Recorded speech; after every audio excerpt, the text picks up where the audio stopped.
Assalamualaikum warahmatullahi wabarakatuh. Bismillahirrahmanirrahim. Bersyukur kepada Allah dengan mengucap alhamdulillah dan bersalawat kepada junjungan kita Nabi besar Muhammad dengan ucapan Allahumma sholli ala sayyidina Muhammad. Rekan Sidogirian, sahabat IAS Media atau siapapun yang sedang menyimak video ini, saya ucapkan selamat menyaksikan program Ngobrol, sebuah program baru di channel IAS Media berupa obrolan yang akan memberikan pengetahuan, pengalaman, dan insight baru tentang organisasi, Sidogirian, dan hal-hal lain yang tak kalah menarik untuk kita bahas. Pada kesempatan kali ini, kita akan ngobrol sebuah organisasi IAS, Ikatan Alumni Santri Sidogiri. Sebuah organisasi yang kepengurusannya saat ini sudah tersebar di Indonesia, bahkan luar negeri, ada Arab Saudi, Mesir, Yaman, dan Malaysia. Alhamdulillah telah hadir bersama saya sosok yang sudah sangat familiar dengan rekan Sidogirian sekalian, yaitu Ustadz Alil Wafa selaku Sekretaris Ikatan Alumni Santri Sidogiri. Assalamualaikum Ustadz. Waalaikumsalam warahmatullahi wabarakatuh. Alhamdulillah bertemu lagi dengan orang hebat. Aduh, bukan. Alhamdulillah Ustadz, terima kasih waktunya sudah bisa hadir di acara baru ini dari IAS Media dalam acara ngobrol seperti itu. Nah, pada kesempatan kali ini Ustadz, kita pengen lebih detail dan lebih dalam pengen mengetahui tentang organisasi IAS seperti itu. Nah, sebenarnya IAS ini atau visi dan misi IAS ini apa sebenarnya, seperti itu? Ya, kalau kita bicara visi dan misi IAS, kita kembali ke ADART itu sih sebenarnya tertuang di dalam itu IASS, Ikatan Alumni Santri Sidogiri adalah khidmah lil ma'had, khidmah lil ummah. Oh itu. Ya, jadi itu visi misi besarnya di situ. Tapi kalau kemudian kita konkretkan itu ke tujuan sih sebenarnya. Oke. Gimana nih menariknya nih? Ya, dibentuknya Ikatan Alumni Santri Sidogiri itu apa sih? Baik. Ya, jadi tujuan utamanya itu adalah mewujudkan cita-cita luhur para pendiri pondok pesantren Sidogiri. Oke. Dalam bidang-bidang yang menjadi perhatian masyarakat luas. Jadi itu kalau kemudian kita konkretkan. Dan dari itu kemudian di IASS, Ikatan Alumni Santri Sidogiri, bidang-bidang yang dimaksud itu dispesifikan. Akhirnya kemudian terwujud dalam bidang perhatian dalam bidang 4 bidang. Itu pertama dakwah sosial. Dakwah sosial. Yang kedua itu di bidang pendidikan, pendidikan dan pelatihan. Kemudian yang ketiga itu bidang hukum. Dan yang keempat bidang ekonomi bisnis. Ya, jadi kalau kita kerucutkan sih fokus IAS kemudian di tengah masyarakat itu empat ini. Berarti visinya kayak tadi khidmah lil ma'had, khidmah lil ummah. Tapi ada beberapa sektor yang menjadi titik fokus. Terkait tadi poinnya ada 4, ada di dakwah sosial, kemudian ada di hukum, kemudian ada di pendidikan, terus yang terakhir di ekonomi bisnis. Nah ini kalau bicara pesantren, okelah tak lepas dari lembaga pendidikannya seperti itu. Tapi ini kan organisasi alumni. Organisasi alumni ada lengkap gitu, ada dikatakan kalau dakwah sosial boleh lah, dakwah sosial boleh lah. Tapi ini kan ada ada fokus tadi di sisi pendidikan. Apakah IAS ini mengakomodir nanti ketika para alumnus tadi dia kemana gitu atau bagaimana ceritanya?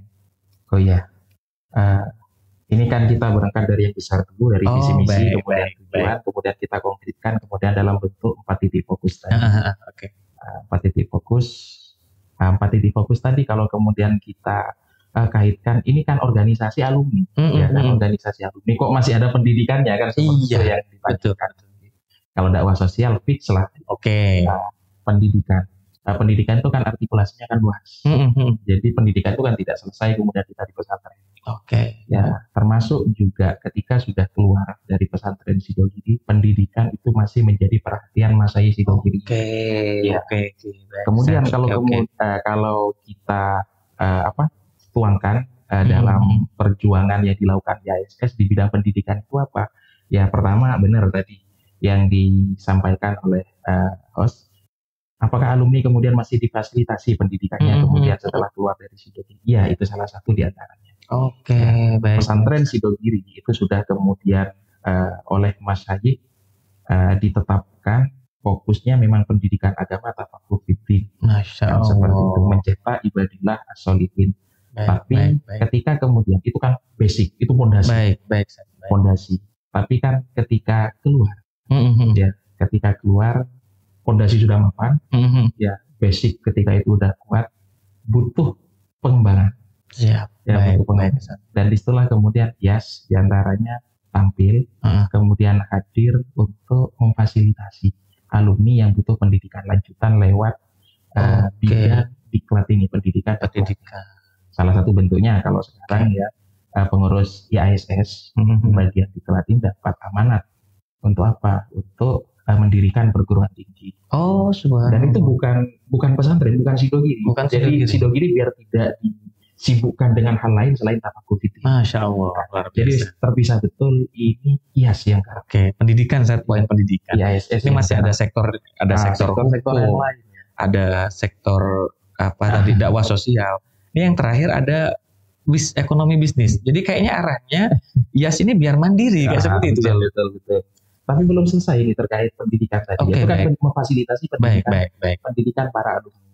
Termasuk juga yang menjadi perhatian dari Sidogiri lewat IASS-nya adalah bahwa pendidikan. Jadi para alumni ketika di rumah, ketika kembali kemudian ke komunitas dan lingkungannya masing-masing, di situ kan juga ada pendidikan. Makanya pendidikan yang kaitannya dengan dirinya sendiri, kemudian juga terkait dengan lingkungannya. Makanya kemudian itu juga menjadi perhatian. Salah satu bentuk perhatian IASS terhadap masalah pendidikan, terutama pendidikan keagamaan.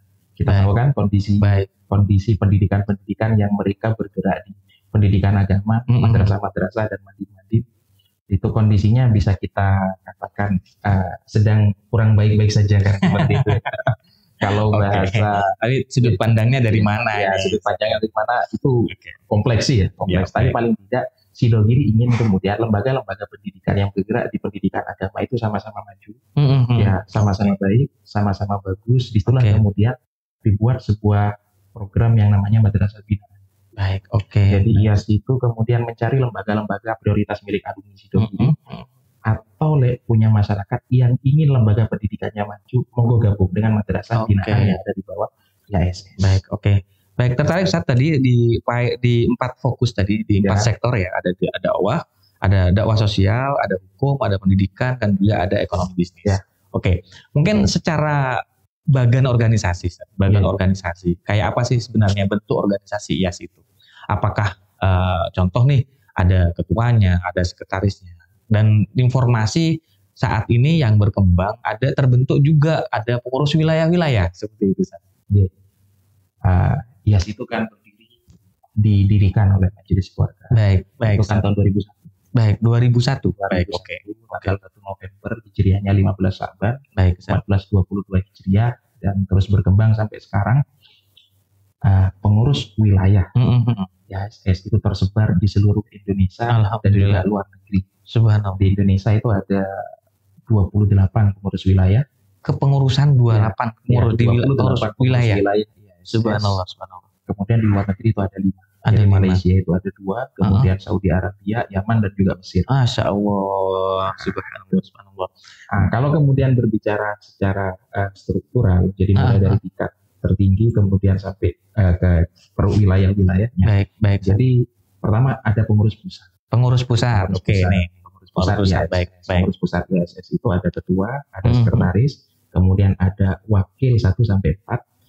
Wakil 1. Wakil ketua 1, wakil ketua 2, wakil ketua 3 dan wakil ketua 4. Kemudian sekretaris itu juga punya wakil sekretaris 1, 2 sampai kemudian 4 bendahara dan juga wakil bendahara dengan pembagian tugas masing-masing. 4 sektor yang menjadi fokus IAS tadi tugas-tugasnya dibagikan kepada wakil-wakil. Disesuaikan begitu ceritanya. Tadi kan fokusnya di 4 sektor tuh. Jadi di masing-masing Waka tadi ya, Ya. ada kepala, ada ketua pusat, kemudian ada wakil kepala, wakil 1, wakil 2, wakil 3, wakil 4, Waka 1, Waka 2, Waka 3, Waka 4. Ya, jadi dari Waka 4 ini memiliki tugas atau amanah sesuai dengan 4 sektor yang jadi titik fokus tadi. Subhanallah. Oke. Itu berarti apa namanya di sisi ketua saat ya, ada fokus yang nanganin pendidikan, ada wakil ketua yang kalau hukum. Tugasnya di Waka 1 itu sekarang Mas Arif Batudin. Baik. Itu tugas beliau di bidang dakwah sosial. Oke. Waka 2 itu Gus Rizal Mahmudi. Baik. Itu di bidang pendidikan dan pelatihan. Oke. Strategi juri. Baik, Ustaz. Itu di bidang hukum. Kemudian yang keempat ada Ustaz Nasihin Khozin. Itu beliau di bidang ekonomi bisnis. Baik, subhanallah. Jadi pembagian tugasnya sudah. Ya, baik. Jadi biar memang betul-betul fokus, ada yang nangani dari 4 sektor tadi. Baik, oke. Luar biasa, Ustaz. Organisasinya sudah sedemikian bagusnya terbentuknya seperti itu. Nah, di situ untuk yang pusat. Kemudian ketika turun ke wilayah, di bawahnya pusat kemudian pecah ke wilayah-wilayah. Jadi di bawahnya PP pengurus pusat ada PW, betul, pengurus wilayah. Pengurus wilayah itu kalau bisa kita gambarkan kabupaten lah. Ya kabupaten, tapi ini bukan aturan baku kabupaten. Tapi intinya di bawah PP wilayah itu PW. Untuk Pasuruan rata-rata memang kabupaten. Tapi kemudian di luar Pasuruan bisa terdiri dari beberapa kabupaten. Siap, baik. Tergantung kemudian kondisi Medan dan lain sebagainya. Itu pengurus wilayah. Pengurus wilayah itu bisa dibentuk dengan usulan minimal dari 25 anggota yang ada di wilayah tersebut. Jadi mengusulkan untuk membentuk pengurus wilayah. Diajukan ke pusat. Setelah diajukan ke pusat, kemudian oleh pusat diverifikasi. Jadi ada berita acaranya, mereka musyawarah, kemudian menandatangani musyawarah tersebut, diajukan ke pusat, baru kemudian dibentuk. Tapi tidak langsung sah, mereka istilahnya uji coba selama 1 tahun.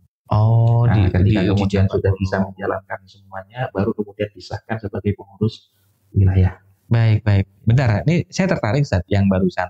Itu berangkatnya dari contoh nih, dari tidak ada menjadi ada, kan gitu. Jadi ada semacam minimal 25 alumni Sidogiri yang mengusulkan di tempat ini sudah waktunya kayaknya dibentuk sebuah pengurus wilayah alumni. Begitu. Dari ada tidak ada. Kalau semacam pemekaran, contoh nih, udah terlalu padat nih umpama anggotanya di wilayah itu sudah terlalu banyak. Apakah ada istilah pemekaran? Contoh saja, Ustaz. Pemekaran untuk wilayah zona tertentu, ini pengurus wilayahnya ada 2 umpama. Apakah bisa terjadi seperti itu? Ya, bisa. Untuk kondisi-kondisi tertentu, pemekaran itu sangat mungkin dan itu memang sudah ada aturannya. Sudah ada aturannya tertuang di ADART. Kita ambil contoh kemudian Gresik kemudian dengan Bawean. Secara teritorial, Bawean itu kan masuk Gresik. Betul. Tapi kan dalam banyak hal itu kan nggak mungkin kemudian jadi satu. Jadi kayak kegiatan, kendala transportasi, kepulauan dan lain sebagainya. Akhirnya kemudian ternyata di Bawean sendiri untuk keanggotaan itu banyak, lebih dari 25. Kemudian bisa mereka kumpul, kemudian mengajukan untuk membentuk PW-nya sendiri. Sehingga terbentuklah kemudian PW ISS Bawean. Termasuk juga ketika awal dibentuk karena keanggotaan minim sehingga digabung-gabung. Beberapa kabupaten digabung. Kayak di Jawa Barat itu kan bukan kabupaten lagi, ya kan? Malah antar provinsi. Malah antar provinsi gabung jadi satu PW. Satu PW ISS. Karena ketika di awal pembentukan tidak terpenuhi. Tidak terpenuhi, akhirnya kemudian digabung setelah ada 25 anggota. Mereka mengusulkan dibentuk PWIS Jawa Barat. Bahkan Cirebon itu masuk Jawa Barat. Tapi setelah berjalannya waktu, banyak kemudian update data-data baru dari alumni sehingga ini dirasa terlalu besar, kemudian juga terlalu luas, dan akhirnya Cirebon kemudian dikumpulkan, udah cukup nih 25, kemudian kita bisa mandiri, akhirnya kemudian sepakat kita bikin pengajuan. Jadi kalau seperti itulah kemudian gambaran pemekaran. pemekarannya seperti itu. Jadi bukan karena faktor terlalu padat atau lain sebagainya sih. Oke, baik. Ya, kalau bicara padat kan Pasuruan udah padat banget ya kan. Iya, oke. Ya, Pasuruan itu nanti strateginya cuma disiasati ketika kegiatan saja. Baik. Jadi ada pemilahan ya, barat, timur, kemudian juga selatan gitu saja biar tidak numpuk jadi satu. Oh, baik. Jadi tidak masalah urusan jumlah sekarang saja. Jadi ada beberapa faktor yang bisa mempengaruhi terciptanya sebuah kepengurusan kepengurusan wilayah.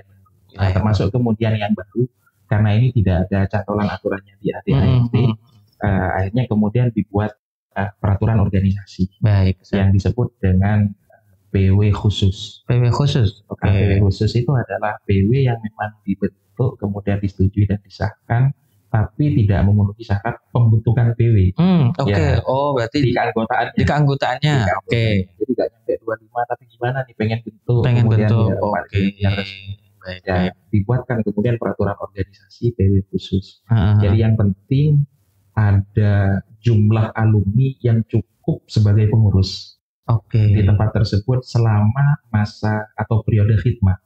Maka bisa membentuk PW yang namanya PW khusus. PW khusus tadi. Dan itu dilakukan di PW-PW yang memang jumlah alumninya sangat minim. Seperti di luar negeri contohnya di Yaman, di Mesir. Baik. Kemudian juga di Saudi Arabia sih udah banyak. Yang baru itu di Sulawesi.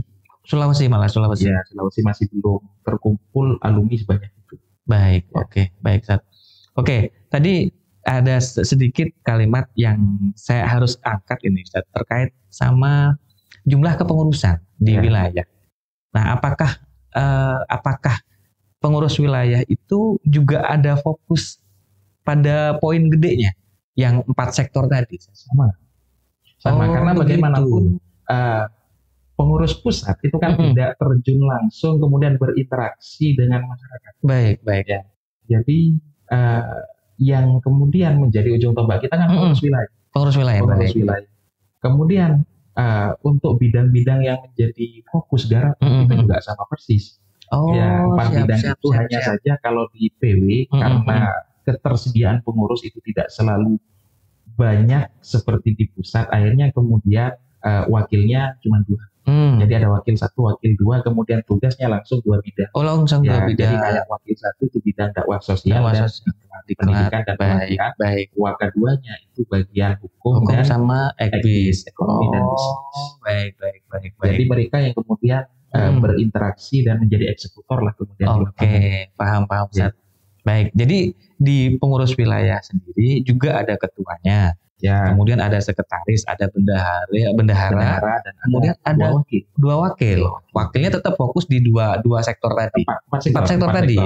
Tapi dirampingkan. Baik, Itu sekelas pengurus wilayah. Kalau levelnya mungkin level kecamatan seperti itu, Ustaz. Kabupaten. Baik, kabupaten atau beberapa kota dan kabupaten yang di situ harus bisa digabung nih. Seperti itu. Kalau mungkin struktur paling bawah, di bawahnya lagi ada PK, pengurus komisariat. Itu kalau digambarkan sederhana tingkat kecamatan. Pengurus komisariat. Ada lagi. Di bawahnya lagi ada pengurus tingkat desa. Namanya Kordes, koordinator desa. Jadi mulai dari pusat, kemudian wilayah, kemudian komisariat, kemudian desa. Tapi tingkat desa itu ada. Subhanallah. Berarti ada penggeraknya, ada motornya. Jadi bagaimanapun IAS ini merupakan artikulasi atau sarana dari misi perjuangan masyarakat. Jadi di tengah masyarakat. Nyambung gitu ya. Jadi sampai tingkat desa. Sampai tingkat desa. Ada pengurus pusat, pengurus wilayah, pengurus komisariat, dan ada pengurus Kordes, koordinator desa. Subhanallah, Ustaz. Baik. Layaknya kita berada di sebuah negara hukum saat ini di Indonesia. Kemudian ketika ditanya terkait sama legalitas untuk saat ini, untuk legalitas IAS itu menggunakan badan hukum apa? Ya, kita resmi sebagai yayasan. Yayasan di Ikatan Alumni Santri Sidogiri. Baik. Kemudian kita organisasi keagamaan. Baik. Keagamaan, kemudian juga kekeluargaan dan humanis sifatnya seperti itu. Baik. Kemudian yang lain terkait ya, dan kita juga sudah lengkap dengan ADART dan berbagai macam perangkatnya. Baik. Asas yang kita pakai untuk dalam keagamaan kita adalah Islam Sunnah wal Jamaah. Baik, untuk berbangsa dan bernegara kita Pancasila dan UUD 1945. Baik. Oke. Berarti sudah memang aman Ustaz ya. Organisasi yang aman bagi teman-teman alumni Santri Sidogiri. Baik Ustaz. Oke. Nah, ini dia tadi masalah cerita struktur sudah. Kemudian terkait sama, kalau boleh tahu masa jabatan mungkin, masa jabatan kepengurusan. Apakah itu ada semacam masa tugas atau masa bakti? Masa khidmat. Masa khidmat, karena kita memang pengabdian. Baik. Ya, kalau di tingkat pusat masa khidmat kita 8 tahun. Di pusat 8 tahun. Pengurus pusat itu 8 tahun. Wow, kayak Pilkades. Mirip sama Pilkades ini cerita. Baik, 8 tahun di pusat. Di pusat, dan motivasi dari masyayikh kita, kenapa kemudian sepanjang itu biar tidak pernah ada istilah bosan dalam berkhidmat. Subhanallah. Tidak boleh ada istilah bosan dalam berkhidmat. Subhanallah. Subhanallah. Baik. 8 tahun. 8 tahun. Untuk pusat. Untuk PW? Untuk pusat. PW kemudian menyesuaikan dengan itu. Di PW kemudian dibagi 2. Kepengurusannya masa khidmatnya itu 4 tahun. Sama sampai ke bawah itu 4 tahun. 4 tahun, ke PK-nya juga 4 tahun, kemudian ke Kordesnya itu juga. Masa jabatan 4 tahun. Baik Ustaz, udah di kepengurusan sudah. Nah, ini sekarang kan organisasi atau yayasan Ikatan Alumni Santri Sidogiri. Alumni, atau IAS, anggota IAS. Apakah atau bagaimana sih kalau kita pengen menjadi anggota IAS itu? Apakah harus memang betul-betul alumni Santri Sidogiri? Itu yang perlu kita jelaskan. Pertama, pokok anggota gitu saja. Baik. Pokok anggota. Jadi yang penting dia pernah mondok di pondok pesantren Sidogiri atau pernah jadi murid. Murid di madrasah Al-Ulum pondok pesantren Sidogiri. Maka secara substansi dia adalah anggota. Kalau di ADART dia disebut anggota biasa. Pokok anggota gitu. Ada di ADART-nya malah. Ada di ADART-nya itu lengkap. Di ADART-nya itu lengkap. Pokok dia pernah mondok sah secara administratif sebagai santri pondok pesantren Sidogiri atau murid. Murid berarti dia tidak mondok tapi sekolah dari rumah. Murid madrasah Miftahul Ulum di pondok pesantren Sidogiri. Kalau yang afilial masih belum. Masih belum. Jadi masih belum, itu anggota biasa. Kemudian setelah itu anggota aktif. Anggota biasa, itu anggota aktif. Baik. Anggota aktif itu ya mereka pernah mondok secara administratif besar sebagai santri dan sebagai murid. Kemudian mereka mendaftarkan diri atau terdaftar di organisasi IASS lewat pengurus wilayahnya masing-masing. Dan aktif ikut kegiatan, makanya disebut anggota aktif. Jadi di samping dia alumni Sidogiri, dia terdaftar di IASS, kemudian kegiatan-kegiatannya dia ikut. Jadi aktif sebagai kegiatan alumni seperti itu. Baik. Apakah sekarang ada kesempatan nih, bagi atau teman-teman yang mungkin belum ditakdir untuk mondok di Sidogiri, tapi dia pengen sekali gabung menjadi bagian menjadi bagian Sidogiri seperti itu. Bahkan kemarin tuh sempat ada beberapa temen yang saking pengennya diakui sebagai santri Sidogiri, dia Ramadan dia datang ke pondok, saya sudah pernah mondok di Sidogiri. Sampai seperti itu, Zat. Jadi sampai ada dari beberapa orang itu yang pengen sekali diakui menjadi santri Sidogiri. Nah, untuk orang-orang yang mungkin belum ditakdir menjadi santri Sidogiri, tapi dia pengen ikut dari kegiatan-kegiatan, apakah itu diperbolehkan seperti itu?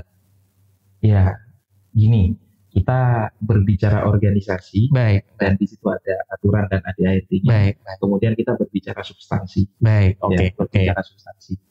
Kalau kemudian keanggotaan secara administratif itu sudah ada aturannya. Kemudian ada nggak anggota IASS yang nggak pernah mondok di Sidogiri? Itu ada di poin ketiga, itu anggota kehormatan. Anggota kehormatan. Hanya anggota kehormatan ini dia nggak pernah kemudian secara administratif terdaftar di pondok pesantren Sidogiri. Tapi kemudian dia ditetapkan sebagai anggota kehormatan paling tidak karena dia punya jasa Baik. Yang punya kontribusi atau memang dari Masyayikh Sidogiri dia kemudian mendapatkan kehormatan tadi, diakui kemudian sebagai bagian dari IAS. Itu ada di situ. Kemudian berbicara seperti bagaimana kemudian dengan madrasah-madrasah ranting, madrasah ya, atau yang nggak punya, artinya dia nggak kesampaian lah kemudian untuk mondok di pondok pesantren Sidogiri dan pengen diakui. Secara administratif itu memang nggak bisa. Secara administratif, tapi secara substansi itu sangat bisa sekali. Maksudnya seperti ini ya kan, kita punya madrasah ranting atau madrasah kita tahu kan, Kiai Sa'dullah Nawawi ketika kemudian membuat madrasah ranting tersebut itu kan sampai menyampaikan seperti ini. Jadi yang sekolah di ranting itu kan juga diakui sebagai santri tunggal. Tapi bukan sebagai administratif. Di administrasi. Baik. Paham lah. Beliau juga santri Sidogiri. Baik, subhanallah. Santri Sidogiri itu diakui oleh Masyayikh kita. Kemudian mereka yang ngambil guru tugas ilmunya Sidogiri juga masuk. Masya Allah. Masyayikh ketika itu juga mengaitkan mereka yang ngaji kepada guru-guru tugas itu, kemudian ada hubungan hubungan kuat lah dengan Masyayikh Sidogiri. Kemudian kalau masalah kegiatan-kegiatannya bagaimana, makanya ada hal yang begitu mengembirakan semacam oase bagi teman-teman yang nggak kesampaian mondok di Sidogiri, tapi kemudian mereka muhibbin lah ke Sidogiri. Mereka pengen punya ikatan emosional dengan Sidogiri. Makanya kemudian Masyayikh kita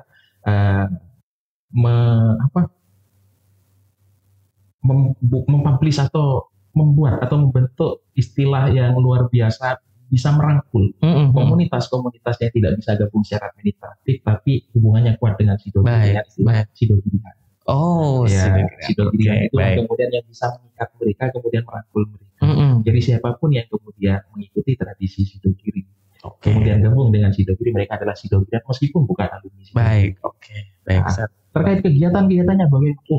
Luar biasa, monggo ikut.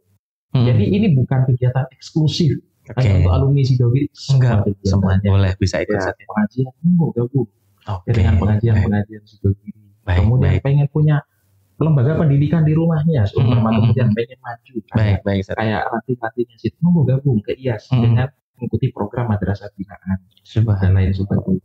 Jadi seperti itu. Jadi untuk teman-teman yang seperti itu tidak perlu terlalu kecewa hanya nggak bisa masuk secara administratif. Kenapa? Karena masih ada hubungan-hubungan yang lebih substansi yang bisa kita bangun. Baik. Itu kan mungkin hanya administratif saja. Secara substansinya sudah diakui menjadi santrinya Sidogiri. Kalau menjadi santri Kiai Sidogiri itu luar biasa, Ustaz. Baik. Ustaz, mungkin poin terakhir, Ustaz, selaku pengurus IAS Pusat di sekretaris, Ustaz ya. Mungkin ada hal-hal atau pesan-pesan yang mau disampaikan kepada Sidogirian. Istilah Sidogirian dengan kepada Sidogirian dengan keberadaan IAS, Ustaz. Seperti itu.